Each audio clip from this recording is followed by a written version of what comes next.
Bom dia, família, tudo bem com vocês? Começando o domingão, né? Domingo é sempre um dia um pouquinho mais complicado, né? Porque as rotinas já não são como antes. Às vezes o que fazia, as expectativas já não são mais como antes. E é um dia com um pouquinho de complicação. Eu estava pensando e meditando na palavra do Senhor nessa manhã. Por que às vezes algumas orações não são respondidas? Por que não recebemos do Senhor aquilo que pedimos? Por que o ser humano passa por provações? Por que a gente não consegue ter paz? Não somente paz, um ano só de alegria, só de felicidade, só de... Por que tantas provas? Por que tantas tentações? Por que tantas angústias? Por que tantas incertezas? Por que tantos pedidos, tantas orações não respondidas? Por quê? Eu quero ler uma passagem que está na carta de Tiago, no capítulo 1. E eu já quero lembrar você que está assistindo todos os dias, curta para eu saber que você está assistindo o vídeo, tá? Curta. E se você está aqui pela primeira vez, se inscreva no canal. Todo dia de madrugada a gente já se encontra por aqui, tá bom? Então vem de carona comigo, ó. Carta de Tiago, no capítulo 1, a partir do verso 2. Olha o que ele diz. Meus irmãos, sintam-se felizes quando passarem por todo tipo de aflições, pois vocês sabem que quando a sua fé vence essas provações, ela produz perseverança. Que essa perseverança seja perfeita, a fim de que vocês sejam maduros e corretos, e que não falhem em nada. Mas se alguém tem falta de sabedoria, peça a Deus, e Ele a dará, porque é generoso, e Ele dá com bondade a todos. Porém, peçam com fé e não duvidem de modo nenhum. Pois quem duvida é como as ondas do mar, que o vento leva de um lado para o outro.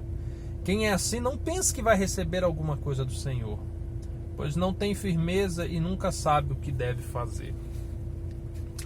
Bem, as palavras aqui de Tiago, eu creio que para quem está passando por um deserto, para quem está passando por aflições, para quem ora e por vezes não consegue obter a resposta do Senhor, ou não consegue percebê-la, eu acho que essas palavras ela vêm de encontro. Porque todas as aflições, todas as angústias, todas as coisas que ocorrem fora da nossa expectativa, que nos trazem a tão chamada frustração, todas essas coisas devem produzir em nós algo chamado perseverança. Quando eu penso em perseverança, eu me recordo da história de Ananias, Azarias e Misael, que diante de um rei que acendeu uma fornalha para matá-los, diante de tal aflição, de tal frustração, porque talvez eles imaginavam que era só uma estátua, o rei não ia esquentar tanto assim a cabeça, né? Olha o trocadilho, com um assunto desse, mas o rei esquentou, sabe? E agora, diante dessa frustração, dessa prova, foi necessário que eles perseverassem, e eles saíram dali com frutos dessa perseverança, perfeitos, e eles não temeram e não tiveram medo do que poderia ocorrer.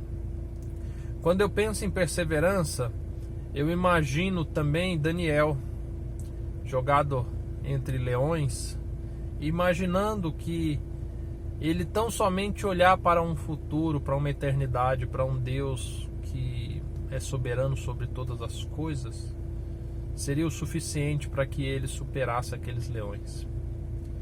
Perseverança. Quando eu penso em perseverança, me vem tantos outros personagens da Bíblia. José, diante de tantas adversidades familiares, sociais, ele olhava para frente e tinha certeza que havia um Deus soberano acima de tudo isso. E todos os teus atos de perseverança lhe produziram frutos. Então, quando nós vemos as aflições chegando até nós, as frustrações, e quando a gente ouve a palavra perseverança, é saber que Deus tem planejado para mim e para você uma eternidade. Um lapso de tempo que a mente humana é incapaz de compreender. Diante de um lapso de tempo tão infinito assim, o que seria nós passarmos 5 anos, 10 anos de frustrações, de angústia, de momentos de incerteza?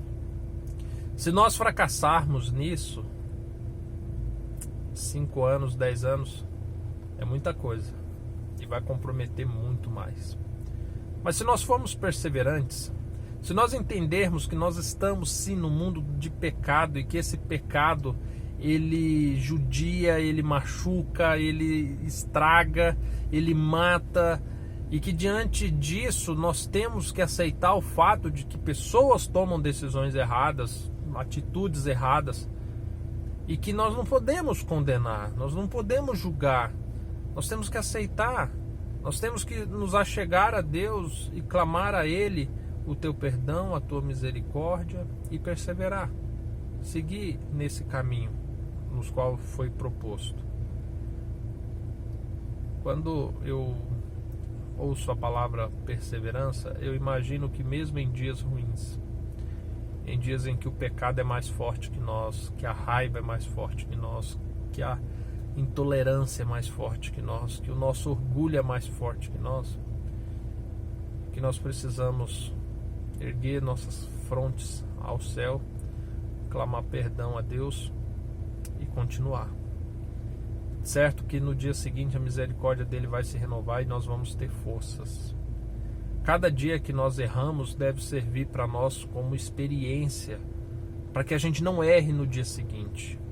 Não tem problema se hoje você errou, desde que esse erro de hoje produza em você mecanismos e ferramentas que lhe protejam espiritualmente e intelectualmente, a fim de que você não volte a cometer o mesmo erro. Eu acho interessante a filosofia da aviação, quando eles dizem que quando comete um acidente, coisas devem ser aprendidas desse acidente para que não volte a acontecer. E a nossa vida deveria ser assim. Se hoje eu pequei, perdão, Senhor, mas o que eu posso fazer para não pecar mais contra Ti? O que eu tenho que mudar? E olha, às vezes é necessário atitudes radicais para que a gente consiga converter-se desse mau caminho. Quando o Tiago diz que nós devemos clamar com fé, certos de que sabemos o que queremos, é porque existe uma necessidade muito grande de nós termos a consciência das nossas palavras e do nosso querer.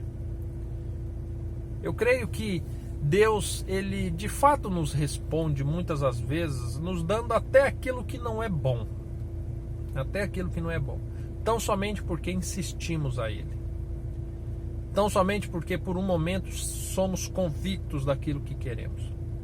Mas tem determinadas coisas que nós oscilamos. Tem determinadas coisas que nós pedimos hoje e amanhã nós não lembramos mais.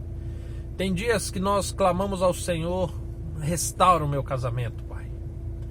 E aí de repente, diante de alguma situação, a gente fala: Senhor, eu não quero mais, desisto. Então peraí, passa-se algum pouquinho, você fala: Senhor, eu quero sim. Você quer ou não quer? Qual que é a sua perseverança? E outra coisa, não deposite em coisas, em pessoas, em um matrimônio, a fonte da tua alegria. O Senhor deve ser a fonte da tua alegria. E Ele é capaz de suprir todas as suas necessidades. Ele sabe o que passa em seu coração, Ele sabe quais são os seus desejos lícitos e pode ter certeza que Ele vai fazer de tudo para que você tenha todos esses desejos realizados. Eu desejo que você, nesse domingo atípico, daquilo que você talvez não imaginou, não sonhou, não planejou para a sua vida, que Deus possa te abençoar, que possa ser um dia em que você reflita em seus pecados, que você reflita naquilo que você tem oscilado em sua vida, a fim de que você consiga enxergar bem aonde você quer chegar, ser perseverante e clamar com fé ao Senhor para que Ele faça companhia e lhe dê forças ao longo dessa jornada, tá bom? Fica com Deus, família. Nos vemos amanhã. Até mais. Tchau, tchau.